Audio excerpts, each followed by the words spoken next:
Are you moving to Nashville but don't want to be right in the city? Today we're going to look at a beautiful new construction home in Williamson County, just south of Nashville, and we're going to check it out right now. Let's go.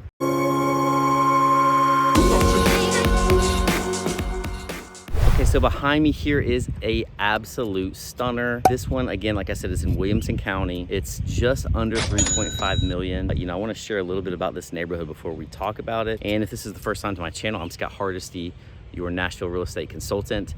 We're out here every week looking at homes for you, and so would love to hear from you. And hit that subscribe button if you like our content, click the bell notification, all that fun stuff, so you can stay ahead of what's happening here in the Nashville market. But behind me here, I'll just go ahead and show it to you. All right, so this house here is, like I said, you're just south of Nashville. Take 65 south off Concord Road, right behind Lipscomb Elementary. So if you have students in that age range, you could probably walk from here. But this neighborhood we're in, it's Concord Green, and I'm going to show you a little bit around the neighborhood here. So you can see it's an older established neighborhood, and you have these ranch style homes, but most of them are on an acre lot. They're also tearing down homes and building what we're going to look at today. So that's the neighborhood here. But Williamson County has some of the best schools in the state, so if that's important to you, this is definitely an area to check out. I like this too. You're close to Franklin if you like that area, Cool Springs, all the shopping and everything, but you're also close to Nashville. So great location. I love being close to the interstate. And let's get into this house here. So it's listed at 3.49 million. You got 5 bedrooms, 5.5 baths, almost 6,000 square feet, just under 6,000 square feet. You have a 3-car garage, and you have an awesome swimming pool in the back. So make sure you stay to the end, because that's when we're gonna check out the backyard and the swimming pool. That's probably my favorite spot in the house. We'll have to wait and see until we check it out. This one has your primary suite on the first level, with access to the pool. You have a door to get outside from there right to the swimming pool. And then you have 3 bedrooms upstairs. You have a laundry room in the primary suite's closet. And then you have a big one upstairs as well. But just an absolute beautiful home. Can't wait for you to see it. Let's go check it out.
hope you enjoyed the tour of this incredible home. Comment below, tell me what your favorite part of this home is. I think for me, where I'm standing right here is definitely my favorite. The swimming pool, this whole outdoor area, but also having access to it from the primary suite over here, and just the big glass windows around the pool area and the private backyard. Definitely my favorite, but they definitely put a lot of attention to detail in this home. Hope you enjoyed it. And again, as much as we love creating these videos, we love even more helping people find their next home. We're out here every single week looking at unique properties, custom homes, new builds. You know, we would love to help you find that next home. And you know, if nothing else, you get to see what builders are doing, what designers are doing. You can see what's in style right now. I hope you enjoyed it. Again, give us a call, text, email, schedule a Zoom call with me. I would love to have a face-to-face conversation with you about what you're looking for, about your future plans here in Nashville, Tennessee. And I will see you next time on That Nashville Life. Later.